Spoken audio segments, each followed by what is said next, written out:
आपला परिवार कृषी परिवार चॅनलला सबस्क्राईब करा, बाजूचे बेल आयकॉन प्रेस करून ऑल नोटिफिकेशन ऑन करा। मित्रांनो, बायर कंपनीचं top quality and branded insecticide Solomon या कीटकनाशकाचा वापर करून आपण आपल्या पिकामध्ये येणारी रसशोषण कीड व आळ्यांचं नियंत्रण करू शकतो। कारण मित्रांनो, या कीटकनाशकामध्ये दोन प्रकारचे केमिकल कंटेन आहे, एक इमिडाक्लोप्रिड आणि दुसरं बेटासायक्लोथ्रिन।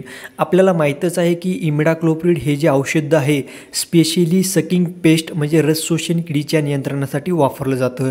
जर आपल्या पिकावर मावा, तुडतुडे, फुलकिडे, पांढरी माशी आणि पेठ्या डेकून या रसशोषण किडीचा प्रादुर्भाव झाला असेल तर आपण इमिडाक्लोप्रिडचा वापर करत असतो।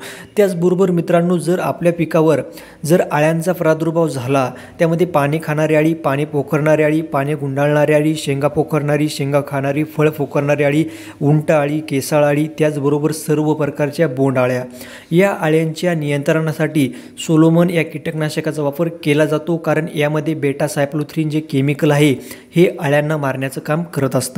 मित्रांनो, विशेष म्हणजे सोलोमन हे कीटकनाशक सिस्टेमिक अँड कॉन्टॅक्ट पद्धतीने काम करतं। म्हणजे सोलोमन इन्सेक्टिसाइड फवारल्यानंतर किडींच्या कॉन्टॅक्टमध्ये जाऊन किडीला मारतं, त्याचबरोबर झाडामध्ये प्रवेश करून झाडामध्ये विष तयार करून त्या झाडामध्ये कोणत्याही किडीने रसशोषण केलं किंवा कोणत्याही आळीने खाल्लं तरी ती कीड 1 ते 2 दिवसामध्ये लगेच मरण पावते। मित्रांनो, या कीटकनाशकाचा वापर तूर, हरभरा, कापूस, सोयाबीन, टोमॅटो, मिरची, वांगी यासारख्या पिकामध्ये आपण करू शकतो। सोलोमन या कीटकनाशकाचा वापर करण्यासाठी जो रिकमेंडेशन डोस आहे तो आहे 15 लिटर पाण्यामध्ये 12 मिली। म्हणजे आपल्याला 15 लिटर पाण्यामध्ये 12 मिली याप्रमाणे याचा वापर करायचा।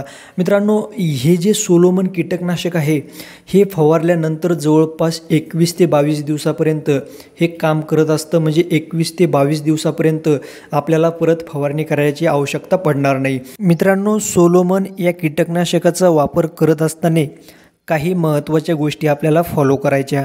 त्यामध्ये सर्वात महत्त्वाची पहिली गोष्ट ते म्हणजे या कीटकनाशकाचा वापर शक्यतो सकाळी किंवा दुपारच्या नंतर करायचा, जास्त उन्हामध्ये वापर करायचा नाही। त्याचबरोबर सोलोमन या कीटकनाशकामध्ये कोणत्याही प्रकारचं तणनाशक मिक्स करायचं नाही। मित्रांनो, या कीटकनाशकाचा वापर करत असताना आपल्याला हवेच्या विरुद्ध दिशेने याचा वापर करायचा, म्हणजे झाडाच्या प्रत्येक भागावर याचे ड्रॉपलेट्स गेले पाहिजे, तरच आपल्याला 100% रिझल्ट दिसून येईल। तर अशा पद्धतीने तुम्ही सोलोमन या कीटकनाशकाचा वापर करू शकता। व्हिडिओ आवडला लाईक करा, चॅनलला सबस्क्राईब करा, इतर शेतकऱ्यांना फॉरवर्ड करा। धन्यवाद।